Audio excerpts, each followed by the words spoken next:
একজন স্বামী তার উচিত স্ত্রীকে কাজে হেল্প করা। অনেক সময় দেখা যায় কি আমরা মেয়েরা অনেক কাজে অনেক ভারী ধরনের কাজ করতে গেলে অনেক অসুবিধা হয়, সেই কাজগুলো যদি পুরুষরা করে দেয় তা অনেক দেখা যায় অনেক উপকার হয়। তো আপনাদের ভাইয়াও অনেক সময় আমার কাজে হেল্প করে। তো আসসালামু আলাইকুম, সবাই কেমন আছেন? আলহামদুলিল্লাহ ভালো আছি। আজকে এই যে সকালবেলা ঘুমে থেকে উঠে রান্নাবান্না করতে বসেছি, ভাবলাম যে আজকে দুপুরে সহ রান্নাবান্না করব। তো যাই হোক, এই যে সব কিছু রান্না করা শেষ, এখন শুধু ভাত আর তরকারিটা হচ্ছে বাকি আছে আমার রান্না করা। তো বাইরে গেছে রান্নাবান্না করতেছিলাম, তো এরপর দেখি গ্যাসটা কমে গেলো, ভাবলাম যে ভাতটা বাইরে চুলাতে বসে দিয়ে আমি ঘরে চুলাতে রান্নাবান্না করব, তো তরকারিটা রান্না করব। তো যাই হোক, এরপর আসতে হয়ে যে আজকে পানি দেবে সাবমার্সিবলে, পানি পাম্পের পানি দেবে নিচে। তো আমি সেখান থেকে পানি নিয়ে আসবো, ভাবলাম যে আজকে বোতলগুলো পরিষ্কার করা দরকার। তো এরপর বোতলগুলো পরিষ্কার করে দিয়ে আপনাদের ভাইয়া হচ্ছে ঘুম থেকে উঠে গেছে, তো আমি ভাবলাম যে আজকে ঘর দরগুলোকে পরিষ্কার করা যাক। তো ওই জানালাটা খুলে দিলাম, দিয়ে একটু আপনাদের ভাইয়াকে বললাম যে আমাকে একটু ফ্যানটা পরিষ্কার করে দিতে। তো আপনাদের ভাইয়া আমাকে অনেক কাজে হেল্প করে। উনি যেদিন বাসায় থাকবে কোনো কঠিন কাজ হলে বা কোনো কাজ হলে আমাকে অনেক কাজে হেল্প করে। তো যাই হোক, আপনাদের ভাইয়া দেখেন আর ফ্যানগুলো অনেক ময়লা হয়ে গেছিলো, আপনাদের ভাইয়াকে বলার সাথে সাথে সেই ফ্যানটা পরিষ্কার করে দিয়েছে। এরপর আমি ভাবলাম আজকে আমি ঘরটা একটু ঝাড়ু দিয়ে দেবো। তো আমি হাতের ঝাড়ুটা দিয়ে আমি হচ্ছে একটু বাড়ি দিচ্ছিলাম, তো হালকা পাতলা একটু ময়লা হয়ে গেছিলো, ভাবলাম এগুলো একটু পরিষ্কার করে নিই সাথে।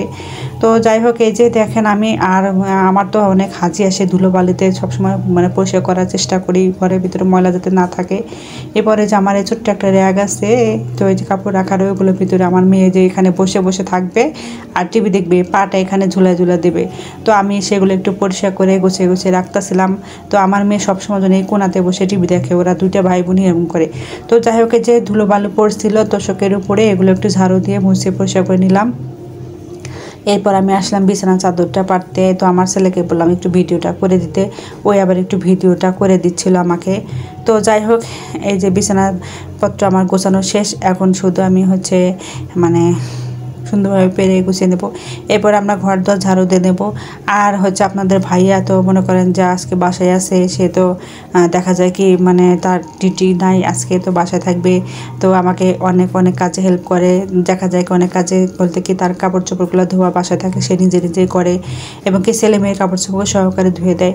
তো যাই হোক, এই যে আমাকে অনেক কাজে সে হেল্প করে। এরপর আমি যে ঘরটা ঝাড়ু দিয়ে পরিষ্কার করে আমরা সবাই মিলে খাবো। তো খাওয়া দাওয়ার ভিডিওটা দেখাতে পারলাম না আপনাদেরকে।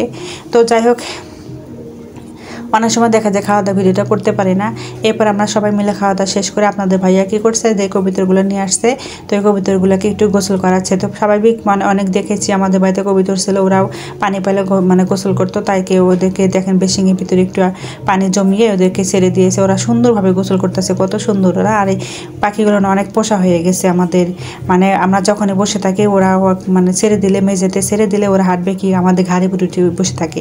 তো যাই হোক, আজকে ভিডিওটা এই পর্যন্তই। তো সবাই ভালো থাকবেন, আল্লাহ হাফেজ।